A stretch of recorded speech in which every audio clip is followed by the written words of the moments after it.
welcome to the latest edition of Red Army TV. We're in the Dickens as per normal. There's a party going on next door, so if you hear some singing over the course of the next half hour, you know exactly what's happening. International weekend, so we thought we'll do something a bit different. Middlesbrough Supporters Forum, MSF as it's becoming known, is up and about. What is it? Well, let's find out. With me we've got Chris Joseph, who's, well, he's the chairman as of 2 days ago. Welcome, Chris. Thank you very much. And from a fan's opinion about how important it is to have that little bit of a liaison channel with the football club, Adam Bragg, Middlesbrough lad. From Essex originally, but a Boro lad, he saw the light. Welcome, through and mate. through. Good lad. Yeah, he came up when he was 3 years old, apparently. Did he? Yeah. Did On his you? own. By myself. You saw the light, mate. You walked 200 miles just to get That's here. it. Good lad. Supporters Forum, Chris. We'll start with you. What is MSF? Yeah, the MSF is literally the Middlesbrough Supporters Forum. We describe ourselves as a group that puts forward the voices of Boro fans. We came together a couple of years ago. It was an initiative that I just approached the club and said, if we put together, it seems ridiculous that there are so many disparate fan groups who've all got the same real agenda, which is what's in the best interests of the club and the Boro. And I just suggested that we got together in a forum. We got various representatives from different people, different groups together, and we all sat down in a room and decided, and the club agreed to have a meeting with us. Yeah, I suppose Red Faction will have Red Faction issues, 12th Man will have 12th Man issues, Fly Me to the Moon will have their opinions, Red Army will have our opinions. I suppose as a fan, Adam, it'd be difficult to know if you want to suggest something for the club to have a look at, where to go. Yeah, absolutely. I mean, you've always felt that perhaps the club don't want to listen. And having been and being an active member of the Fly Me to the Moon Forum and being on Red Faction, and 12th Man trips, yeah, you do sometimes feel like the voices that you have and the around you have aren't listened to. So it's great that there is now an actual liaison within the club. Well, I know you're not a member, so you're not aware, but that's what tonight's all about. It's all about, you know, finding out more about the forum, and we do want some fans to get involved actually as the forum. Red Army's a member. There are 10 members at the moment. There's organisations like Red Army, Fly Me to the Moon, Red Faction, 12th Man, Middlesbrough Official Supporters Club, Middlesbrough Supporters South, Middlesbrough and Disabled Middlesbrough Disabled Supporters we also Association. we have a liaison officer, an equality and diversity liaison officer. Yeah. We've opened the doors to other fan groups, like one approached us called Boro Fusion, which would represent the Asian community, and we met with a guy from a group called Rainbow Reds, yeah, with the intention of, you know, seeing whether they wanted to come on board as well. Yeah. And they represent the LGBT community.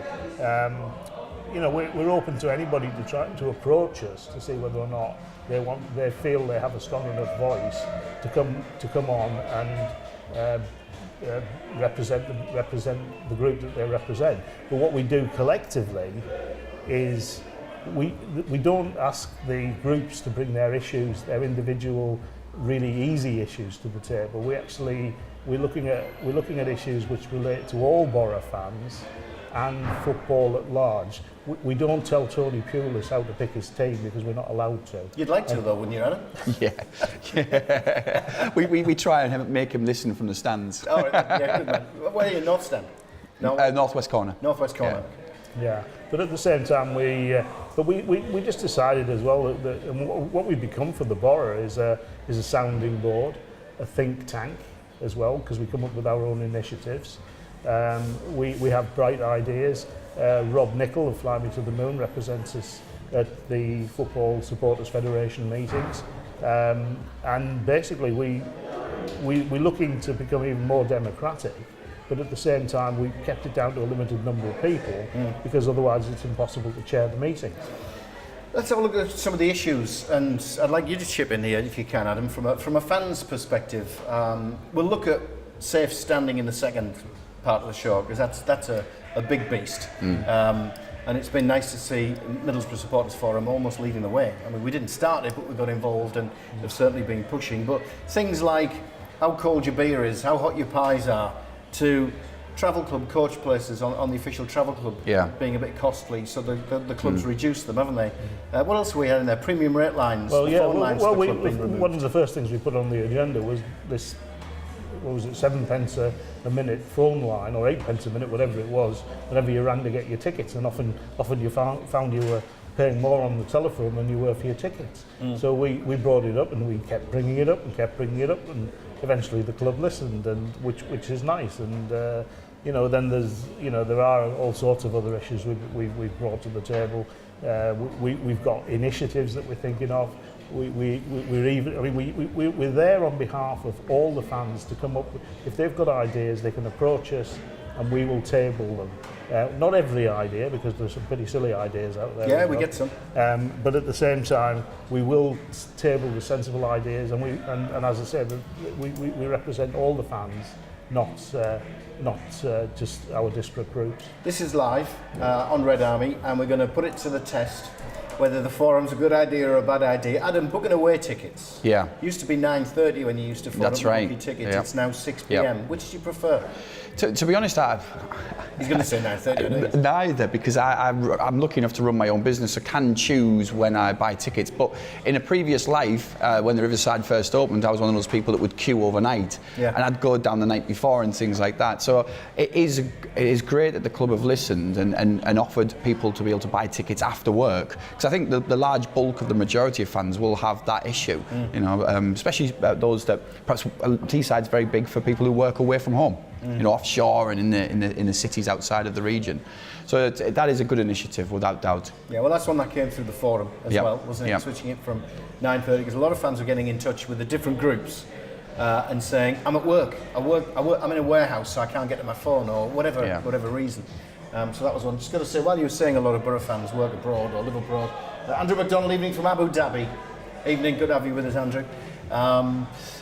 From a fan's perspective, any ideas, any things off the top of your head that you think the forum should be tackling with the club? Are you a happy bunny who's sitting there in the northwest corner? The northwest corner, yeah. I mean, there is still issues with people who we've got a lot of families around us who turn up and still use foul language, and there's the very rare occasion of some racist undertones in some of the things that are being said. And the initiatives that aren't just from the club but have been introduced by football in general, the app that you can report racist issues and antisocial issues have been absolutely fantastic. So I think the club have worked really hard to incorporate that into their everyday. The stewards are very receptive to things like that, and we deal with it on the whole quite well.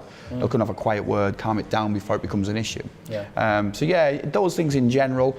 The one thing we had, and this must be difficult for the club to orchestrate, is that every concourse is slightly different. And we had some real issues with the queues in our concourse.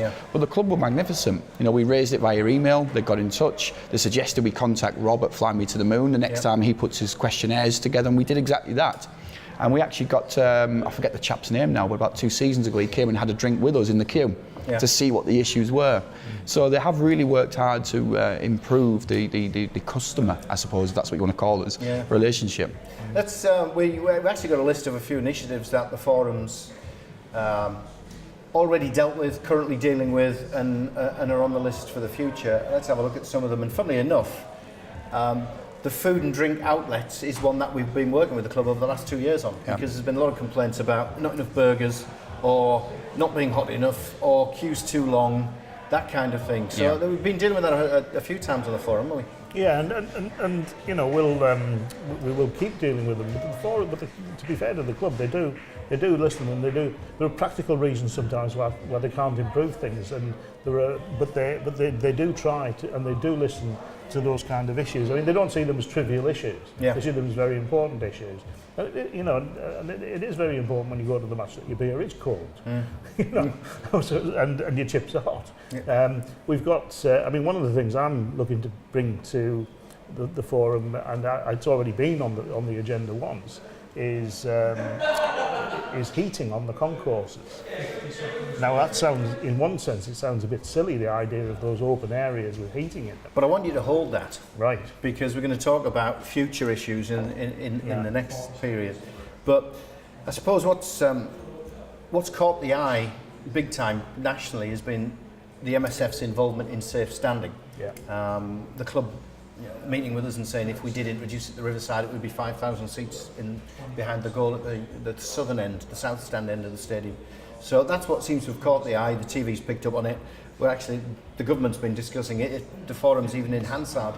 So we're going to pick that up after the break and find out a bit more about that. Looked at your take as well, whether you want to stand, whether you want to sit from a fan's perspective. We'll get your thoughts too. Get your messages in here on Facebook Live. We'll take a quick break. We'll be back after this.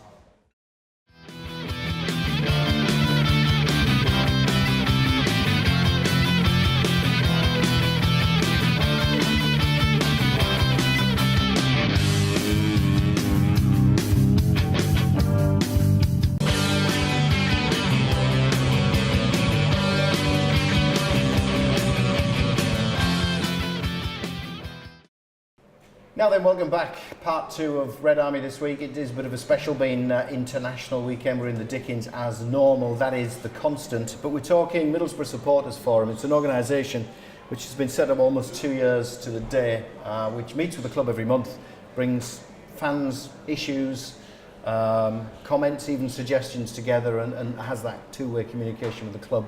The club also come back, I suppose, in the reverse direction and can suggest things to the forum. I mean, I think of pre-match entertainment, goal music, all that sort of stuff. They've brought it to the forum and said, "What do you think?" Haven't they? Yeah. And I mean, we go back with our ideas, and they go. Sometimes they contradict us. Sometimes they give us what we want. Sometimes they don't give us what we want. In which case, we put it back on the agenda again. And then everybody confuses matters totally because we go out and we say, "Do you want goal music?" And I think on Red Army's platforms, it was 67% in favour on Twitter and 67% against on Facebook. So how can you win? And then the club did their own survey through their digital platform, and it came back very much in favour of goal music. Yeah. And it came back. But the thing. So I'd like to bring that up because I think the people should realise that the club will look at that analysis of their own figures, and therefore should get on that digital platform and sign themselves up to it, because then they can have a definite say in what's going on. So if you haven't got a digital account, one of these new digital accounts, then you know what to do. Get signed up for one. Goal music. Yeah. In favour? Against? Completely against. Oh, yeah. Completely against. Traditionalist. It's traditionalist. And it's interesting you say that because Fly Me to the Moon, I'm positive I remember seeing their results. It was something in the region of 95% were against. Against? I know. Yeah, it was really, really strongly against it. But then we often don't understand that there are other surveys going on, and Rob was fantastic at reporting that back to the people on there to say, well, the club did do it. Yeah. They did do a survey. But it was interesting that I think it was on Rob's minutes of your last meeting where he said that still something like 70% of fans don't have a digital account. It's an absolutely ridiculous number. Yeah. So I know they're trying hard to fix that and remedy that. Well, that's the way to go in the future as well. It's the way that it is going. Yeah. I mean, it really is the way it is going. So people have to embrace it, and hopefully the days of queuing around the stadium for tickets will be long gone. You don't have to freeze your bits off anymore, mate. Some of my favourite moments of my life queuing around the Riverside for tickets. A couple of people to say hi to. Stephen Brownless, hi from a very windy Malton. Is that the one in North Yorkshire, mate?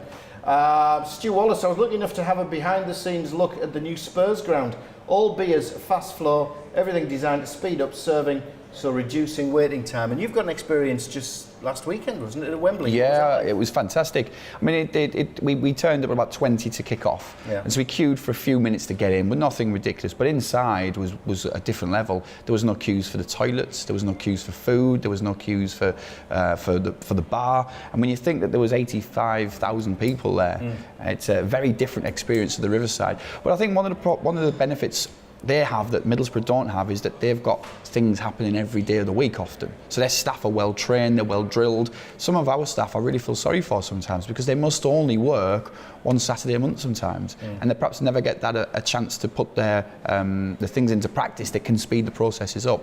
Is that a suggestion to the forum to take to the club? I know you were talking about the fast beer, and we are now getting half pints, I understand, in our stand. Yeah, so and they're looking at free flows. They're looking at the free flows again, which we did have once upon a time in about 97, I remember. Yeah, these are all things that have come through the forum actually and discussed with the club, which shows you what it can do. But one of the big issues that the forum picked up within the last 12 months and ran with was safe standing. Chris, tell us a bit more about safe standing.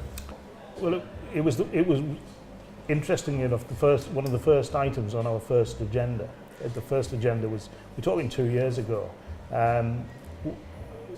the various parties had been to different meetings. Rob had been to FSF meetings. They were talking about standing around the country. And we're talking about defining, first of all, what safe standing actually is. And it, you know, in the light of Hillsborough and what happened at Hillsborough, standing in the Premiership and the Championship was outlawed. And basically,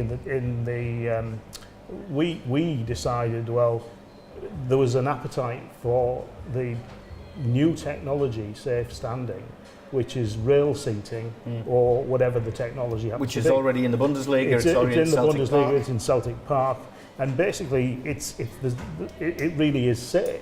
So what we did was we approached. We did a poll of our fans, and 94% came I was just back. going to say, before you give us the number, safe standing, in favour of fans having the choice to stand or sit? I think the choice is important, Dave, because as I've gotten older, I turned 40 a few weeks ago. 40 is old. Thanks, yeah, I do like sitting down in my own seat at the Riverside, but when I go to away games or I go to other games, I actually do like the chance to stand up. For me, it creates the atmosphere. It means you and your friends are going to have a bit of a sing-song. But the choice is the key, I think. So, pro-choice. It's the choice. Whether you want to sit or stand, it doesn't matter as long as you've got the choice. So there you go, backs up your 94%. Yeah, so 94% of the Boro fans came back and said they would like the choice. And what we did was we went to, we then approached all our local MPs, because originally the thought was that we had to change the law for safe standing to actually be brought in. So what we did was the forum. We went to lawyers to find out whether or not we did have to change the law. And then what we discovered was that it's actually in the gift of the Minister for Sport to actually give the go-ahead for it to actually take place. So we discovered the law didn't actually have to be changed. The law itself didn't have to be changed. So what we then did, so as I say, we went to our own lawyers to find out. And then what we did was we approached MPs to start raising the matter in Parliament. We talked to all our MPs in Teesside, and basically they all came on board and said they would help us because they thought it was a great issue. But the other thing was not just our own poll, but other polls around the country that were mirroring our poll in terms of the numbers.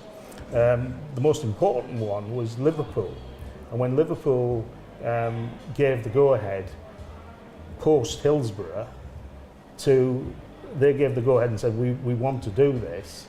I'm not talking about the football club. I'm talking about the fans.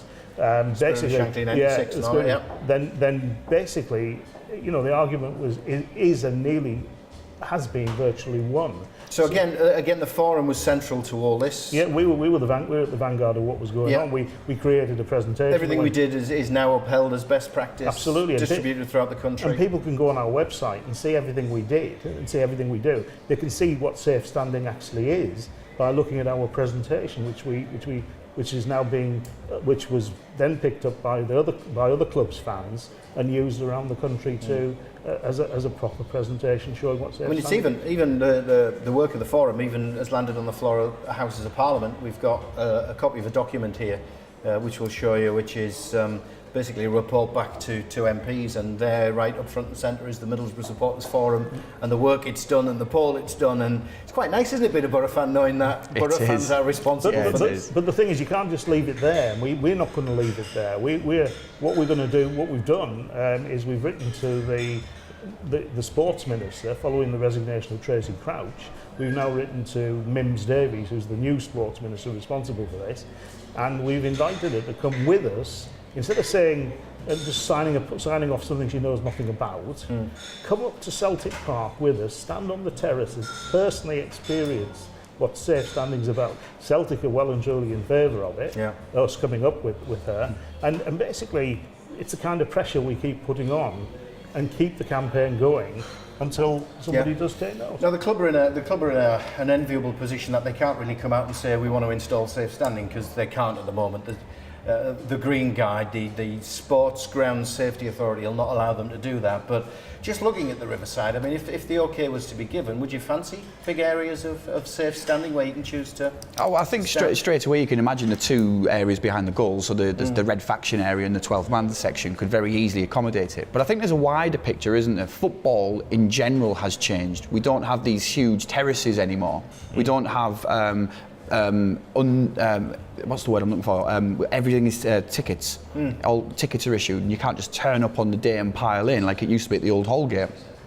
So the football as a whole has changed. The way it's policed has changed, and a lot of that policing has come from what happened at Hillsborough. So it's not just the safe standing itself; it's the way that the fans are looked after on the way into and inside the ground as well.